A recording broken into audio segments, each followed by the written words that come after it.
you have to talk to people. And if that's your local community because you're more comfortable there, that's fine. Get out into your community and start having conversations. But once you've landed your first customer, take that experience, bottle it up in such a way that you could articulate it in a very friendly, non-salesy manner, just to have a conversation like you would with a friend over coffee and tell the story. Welcome to the My Future Business Show, where we get you in front of your best audience and keep you there. Not only are we interviewing the biggest names in business to help you become even more successful, we're inviting you to book your spot on the show to help you grow your business. So at the end of the call, make sure you fill in the interview application form at myfuturebusiness.com/interviews. Hi and welcome back to the My Future Business Show. My name's Rick Nuske. I'm the host of this wonderful show. I love presenting it for you, and no matter where you are in this wonderful wide world of ours, I hope you're doing wonderfully well. Now, on the line with me today, I have Cathy Karabetsos. How are you, Cathy? I am fantastic, and thank you so much for having me on today. It's absolutely my pleasure. Listen, I was just saying earlier to everybody how I was practicing your surname. So I got it right, so I'm very happy with that. That's a wonderful start. Now, I know that you are the CEO of QCSS, and we're going to jump into that in a little while. But before we do that, Cathy, I'd love to talk a little bit about you personally, your background, and how you got to be to where you are today. Excellent. And I love that question. Thank you so much. Well, I am Cathy Karabetsos. I go big or I go broke. That is my podcast as well. And I started my call center on accident. And this is pretty much anybody in my industry starts it on accident. You just don't wake up one day and say, I want to do telemarketing or call center work. That's something I'm going to do the rest of my life. Not how it works. So going back about 3 decades, I was actually escorted out of my previous employer's office, and I was fired. I had given my honest opinion on a product selection, and the owner felt that I was disrespecting her, and I was very respectful, just being honest. Yep. It was a company I gave 4 years of my life to, and I was 23 years old at the time and had 2 small children, was obviously married, and I gave 4 years of my life to this company, and she asked for my opinion, called me into a conference room with other people, my peers. I gave it to her. She later on asked me and invited me to her private office, and we had a little bit of a debate. Long story short is she was not happy with me. She escorted me out, or had her team escort me out, and I was let go. And this is a woman I looked up to she had built a $50 million cosmetic company, and I thought she was brilliant in business. On a personal side and maybe a spiritual side, we didn't agree on everything, but that's okay. I really looked up to her, and I came to work every day, and I gave my heart and soul to this company. Mm-hmm. So she did me a huge favor. I went out to the parking lot that day. I did not cry, but what I did do is I said, I'm going to do it better. I'm going to do it differently. Yeah. I obviously know now from her what not to do and how not to treat an employee. And so I'm going to do it differently. I'm going to have my own call center, and I'm going to train and hire and motivate and respond and love on my people. Make sure that they have a voice, make sure that their opinions matter. And I'm going to change the way that things are done in sales environments. So that's exactly what I set out to do. And within a very short period of time, I had launched my company with my co-founder and partner and friend at the time, Karen Hall. And it's history since then. We basically birthed babies and businesses, and we've been doing it a bootstrap way and built our multi-million-dollar organization by giving it our all ever since. So that's kind of my long and short story of how I got to where I am today. And I appreciate it so very much. Thank you for sharing that little bit of insight with us. Now, I know that having kids of our own, that having a couple is quite enough for us. I can only imagine what it's like to have 7 children.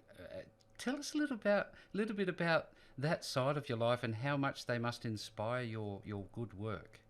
Well, thank you so much. And let me start there by saying, there's no perfect world, there's no perfect marriage, and there's no perfect family. But for me and my household and my husband, and I would never be able to do all of this without a man that was completely in support of all the things that I do. Mm-hmm. In today's world, he's also my business partner. So we have worked together our entire lives. And we decided for ourselves that we didn't want any outside help in terms of raising our children.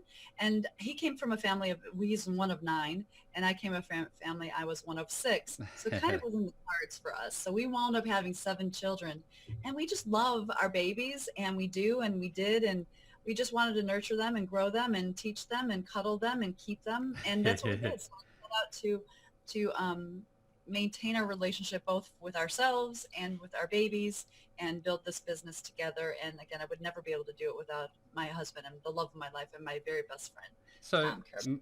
may I ask what was his name? Tom. Tom. Thank you so much for sharing it. And hi, Tom, wherever you are. Wonderful father you are. Cathy, I'd love to now talk a little bit about the My Future Business audience and what we try to do for them. And then a little bit later on, we can pivot into the outsourcing realm.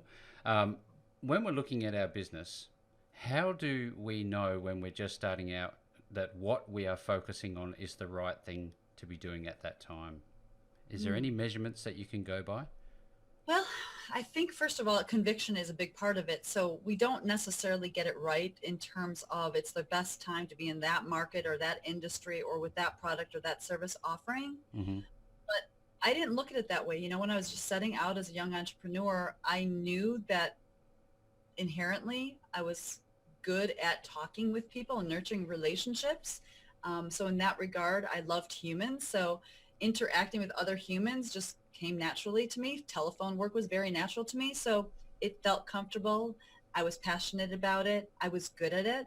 And so that was like my reaffirmation or my confirmation process that one client at a time, one conversation at a time, I was in the right direction. And I don't know what the other side of that would have looked like if the doors were constantly being closed on me. So I can't talk or speak from not being successful in that. Yeah. But what I can say is I think it really is important that you have to have conviction. You have to not work off of fear. And when fear does come in, you just have to push it aside and go through your fear, because we all have that. But if you have ambition and you have fear and you have grit and determination and you have the winning attitude and you're actually taking the actions to make that happen, it really boils down to one thing when you're starting a company. Find one client, serve that client, get the results for that one client, and everything else will fall into place. Never forget the client though. So when you've satisfied that client and you continue to satisfy that client, keep that one eye on that particular client, then go ahead and repeat that and do that with a second client. Yeah, thank you. I wonder, if we talk about, 1 + 1 + 1, then all of a sudden you have this, I guess, an unwritten system that Yes. you've created in your business. Is there a point in time that you need to actually, put that down in writing or anything like that? Well, I think that it does naturally come to time. Everything that I do in my life is actually put down in writing. And I've seen a lot of colleagues not be as successful, maybe starting out in a very similar method after the same target market not even in my industry, but going after and being very brilliant in their own space. And I think something that did differentiate, which is very cool that you brought that up, is I did put everything on paper. So it wasn't that I necessarily had a process, Mm-hmm. but when I had an idea, I'm an implementer, I put it on paper and then I implemented it. And if it worked, then I put the next piece on paper and I continued to grow that way. If it didn't work, I checked it off and I figured out a way to either make it work or try something new. But everything that I do always wound up on paper. Yeah. And I don't care if it's a digital form this year, this way in today's world. But I think if you don't put it on paper as a total checklist of this is my brilliant idea, it got to my paper, now I have to roll it out. And whether that's getting outside help or assistance or funding, it doesn't matter. But you can't really roll it out if you don't have it on paper. So start there.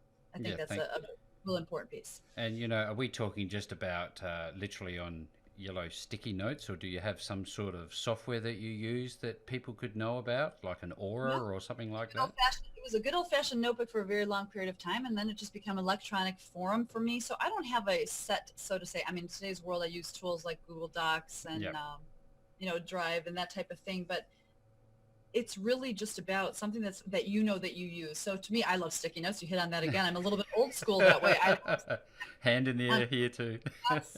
I think I'm crazy that I still use sticky notes. So I'm still a whiteboard girl with marker and stick-it notes and notepads and journals. But I love the writing process, physical writing. But now it's typing, and it could be on a spreadsheet. It doesn't really matter. Just collectively get your ideas to paper. And And you've touched on something there. You've talked about the pen. The power of the pen is so underestimated, isn't it, with regard to taking that initial idea and getting it out there and starting that process. Absolutely. And I used to always say I don't have a creative bone in my body because I can't paint. I can't draw a stick figure to save my life. But I do use a pen really, really well. And that's my creativity. Once I draw it, I have my little Cathy signature to it. I create a whole bunch, and that is my gift. Thank you so much again for sharing. I noticed that you've worked with a lot of massive organisations, and Fortune 500 companies, SaaS companies, which is a big love of mine. I absolutely love software as a service, trade Yes. associations, pharma, so many different organisations. Cathy, out of all of those experiences, could you pinpoint one of the most beneficial experiences that you ever had? Hmm. Well, I think it's going to go back to the rest of the story that I just shared with you. I was fired from the organization that the reason why I actually entered into the marketplace and industry in the first place. Mm, And because of the um, my journey, my first client was similar in the fragrance and cosmetic industry, where I was all focused on consumer market back then, yeah. and now it's primarily all B2B. But I think the best experience was 7 years into my designing the company and co-founding it and building off of our first client. Hmm. Our second client, when we went the traditional way, we kind of did things backwards. We were known as the pioneers of the virtual call center. We hired other women from home to raise their families from home as well. Hmm. And when we finally 7 years later went to the traditional call center, the second client that we ever took on, because we had such great business with our first client, was indeed the client that fired me. So that was an incredible experience for me, and probably one of the most fulfilling, to be honest with you. Oh, well, thank you. Yeah, no, I wasn't meaning to spin back on the same topic there. And I'm sitting here thinking now, well, with regard to the outsourcing process, and my love of technology, this question of bots and automation. I'm wondering what your take is on that sort of software, given your experience in both these fields of outsourcing and I love software. it. I think that technology has its place, and we want to become more efficient in all the things that we do. I am the sideline girl, though, when it comes to technology, first and foremost, because I don't understand it, and somebody needs to tell me which button to push to make it work for me, and then I'm all in. But really, AI to me, and I've studied it for quite a few years now, and when we're vetting out software providers and that type of thing, it's really important that we're always looking at what's the next thing up and coming, and you have to stay savvy in that game. So I've been watching all the digital marketers now for the last several years. AI is going to have its place. There's no question about it. Where and how it fits into the call center, obviously, there's already voice commands and that type of thing. It's not going to take jobs away. And the reason that it's not going to take jobs away is because cold calling isn't dead and humans aren't dead, and we buy from humans. So the human interaction is always going to be the top and most desirable format. But AI is going to have its place. So I'm curious to see how it's going to unfold. I've heard lots of talk about how, there's chatbots involved and this with AI. Nothing has really been implemented or rolled out in the call center space as of yet. So we'll see. We'll see how it's going to fit. But I assure you that we'll be implementers once the quirks have been worked out. At the So pointy end. yeah, we're not going to be the champion. We won't be championing it. We will be the sideline observers for a little bit. What do they say? The pioneers are often the ones with the arrows in their back. Yeah, yeah. Exactly right. Yes, it's painful. And that's true, though. And so we'll wait a little bit. Costs will come down. Everyone will settle in. Yeah. They'll perfect it, and then we'll bring it in. Now, the My Future Business audience are, for the most part, small to medium business sizes organisations, and they're in those transitional phases where they're now starting to realise, we need extra resources, but we don't necessarily need somebody full time. We're looking to get that voice to help us get more sales, more conversions. When Sure. does somebody know, when they're a business owner, small to medium sized business owner, that it's time to look at outsourcing? Well, I think, a couple of things. When you have cash, that's first and foremost. When you're paying yourself a reasonable salary, you're at the point of, you need to grow. It's probably a scary place. It's a fearful place when you say, okay, do I take $5 out of my pocket to invest in something to grow? And the Hmm. answer is yes, you have to do that. I had to do it. I was making a very good income before I decided to be in business myself. And then my partner and I had started the company ourselves, and we were selling directly ourselves, and then we added other people. So we had to come away and take some of our commission, our money, our earned income out of our own pockets to invest in bringing others on board. And I think when you're at that point where you know you can no longer handle it yourself, and or you want to work in the business or on the business and not in the business, you want to Hmm. grow something that is compelling enough that eventually you're thinking out 30 years from now, what would my exit strategy look like if I'm the only one working in the company? And so you get to the point where you know it's time and it's scary and you have to make a fearful decision, and you go and you challenge yourself through it. You'll know that it's time to outsource those pieces and, stick with your core competency. So if it's your product or service that you're selling, stick to selling that, but take everything else around you and outsource those pieces and those parts that you can train, just like you would somewhere internally. You can train them to do that as an outsource partner as well. And there's vendors out there that will take great care of you.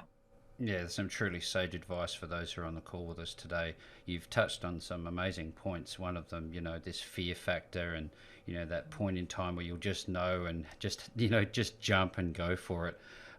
What is the I guess the process behind, let's use me as a case study. I'm the business owner, and I've come to you and I've said, look, I need some help with this, with the call center and that sort of thing.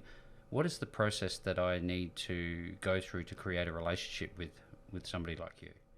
Well, first, I think you need to interview them just like you would anyone else. Call center should have the experience. It should be a professional call center, obviously. You want to make sure that you're dealing with somebody that is legitimate. There's a lot of bad people in our industry, and it's Hmm. unfortunate, but it's true. You want to make sure they're professional. You want to talk to their clients and their past clients. You want to see what's good, bad, and if there's some not so good, what that is, and can you oversee that. But you really want to find somebody that has experience in your industry, Yeah. and if it's not exact, but at least enough that it's close enough that you can understand that and relate to people that can give you a great testimony and case study on how they've been able to help them get a return on their investment. So that's key, is just doing your vetting process like you would with anyone else. You need to know it's a professional organization that has the experience under their belt to help you in your particular industry. Does that mean that you would have somebody working one on one very closely with your organisations? Because many organisations would be quite complex, and you'd have to literally learn what it Yeah, is that they're offering. absolutely. And it would depend on what you're looking for the call center to take on. For example, if it's inbound and you want customer service, the call center take on your inbound customer service, there's Hmm. going to be a whole bunch of time invested in that call center partnership to create the workforce and workflow for your inbound customer support.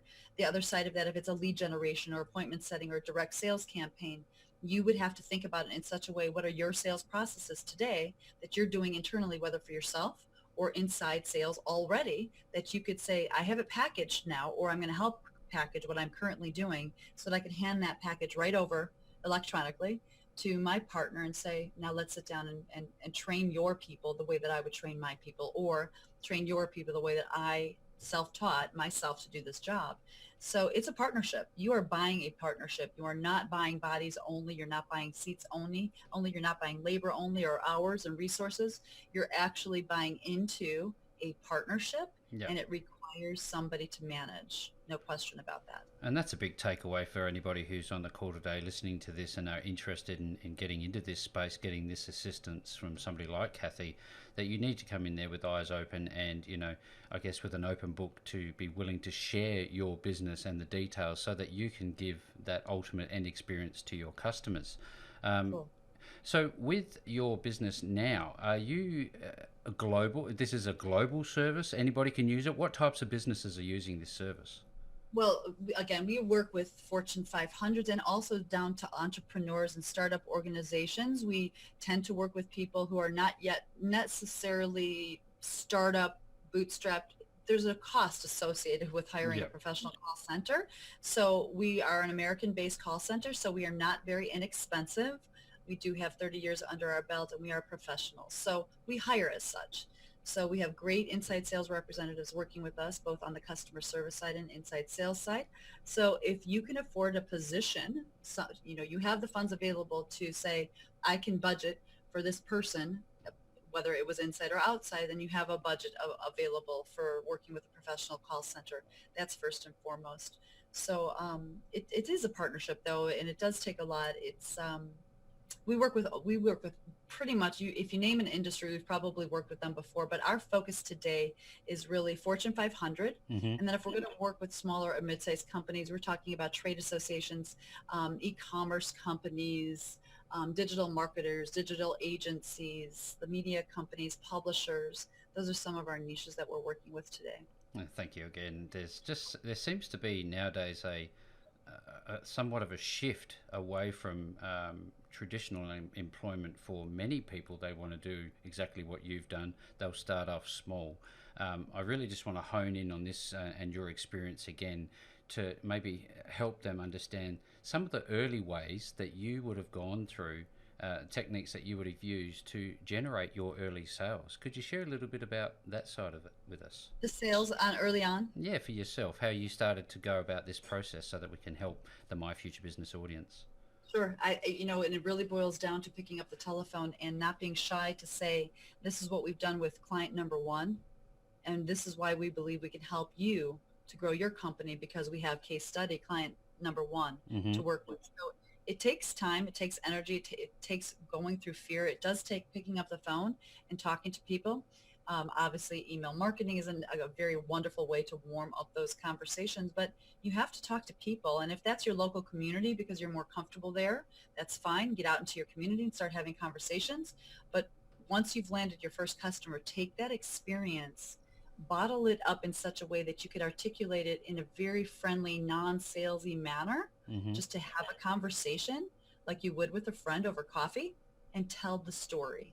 And once you're able to articulate your story, then people will be attracted to that story and they'll say, you know what, I can use that too. And then you will garner client number two Yeah. and number three. So it's really about relationships and storytelling and sharing your successes. And what's coming through for me is the level of authenticity that you have. I think this is a core ingredient. You can't be in something unless you're really into it, can you? Exactly right. You cannot. The whole fake it till you make it is a bunch of nonsense. It is a bunch of nonsense. I think that you do have to work through your fear, and sometimes there's a fine line between working through your fear and being like, oh, I can't, I'm a real go-getter and I'm real confident, because we're not confident. I could tell you right now, if I picked up the phone to call you today, a cold call to you, which I'm very comfortable doing, Yeah. I'd still have a butterfly in my stomach because I wouldn't know exactly what I was saying today. So we all have to work through that, but authenticity does come through, and that's really where you need to be. And Work from that. and Yeah. those butterflies are actually a good sign, aren't they? Yes, indeed. Indeed. If you didn't have them, I wonder. There seems to be this massive shift towards video nowadays. Is this Yes. something that your organization, I guess, deals with, uses? Well, that's a great question. And the way that we use it currently is having video conference calls right now with our clients. Mm-hmm. We have not yet tapped into it on the technology side of our end user. But I could tell you right now, we are vetting vendors Mm-hmm. currently because it is one of our progress initiatives for 2019. So we are adding on so that we have every bell and whistle that you could possibly imagine. That will be one of the core offerings for 2019 and 2020. So it's a great time. It's a great question. It needs to happen because people do want to know, if I call and I'm using this phone, an iPhone or other, Mm-hmm. go ahead and shoot me the video right now. Let's live face and tell me about the problem you're having with that tire or that whatever, that Yep. telephone, whatever it is. And so you could troubleshoot with them right on the phone That's it or is the video. it is a wonderful thing. Just like we're talking now, it's just so powerful just to get that feeling of authenticity that I've just mentioned earlier. I wonder, Cathy, what's coming up for you next? What's happening in the immediate future for you? Wow, meaning as far as our own individual growth for Cathy Karabetsos Could and our company. It could be your business, could be your podcast, could be your travels. Okay, well, for Cathy Karabetsos, my travels is I am going to go away before I become a grandmother. I'm going to be 52 years old this year, and I'm going to be a grandmother for the very first time come October. Oh, congratulations. So much. It's the biggest joy of my life. I cannot wait. So I'm going to have a little grandson in October. So my husband and I are traveling with our four Mm-hmm. youngest to go summer, and I'm super looking forward to that. From a business standpoint, people say, I've had people say this all the time, Cathy, you've done this for such a long time. You've been in it for 3 decades. You have 7 children. You're successful. When are you selling the business? And I keep on saying, stop. I have nothing to do with that conversation. My next step is 10xing my company. I tell everybody I am just getting started. I am just warming up.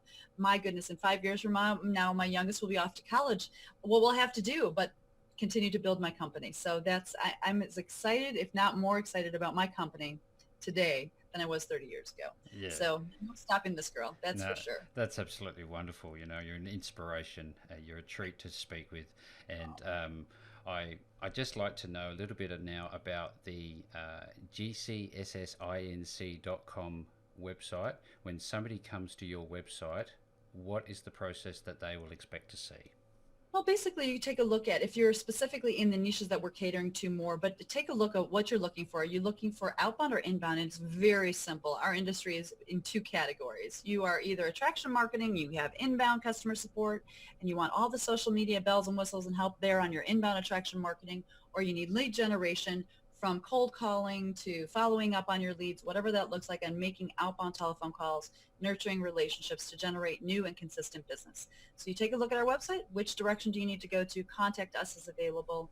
Fill out the form. You will have a phone call within minutes from us. And we will leave you a message, and we'll also send you an email, and every form of communication that you possibly leave with us, we'll communicate with you to make sure that we are practicing what we are preaching. So it's really important when somebody raises their hand and said, I'd love to talk to you, it needs to be now. In today's world, no one waits for anyone. No. So if you reach out to QCSS today, you should have a call or an email, some type of response within minutes from us. Thank you again, Cathy. I want to just share with everybody that I will be making the links back to Cathy's business below this post. And Cathy, I'd just like to say thank you so very much for spending some time with me on the My Future Business show today. It has been my pleasure and honor. Thank you so much for having me on. Thanks for joining us today. If you enjoyed the call, then make sure to subscribe, leave a comment, share us with your friends, and book your spot on the show at myfuturebusiness.com/interviews. And if you're looking for solutions that will help grow your business, then visit myfuturebusiness.com/shop.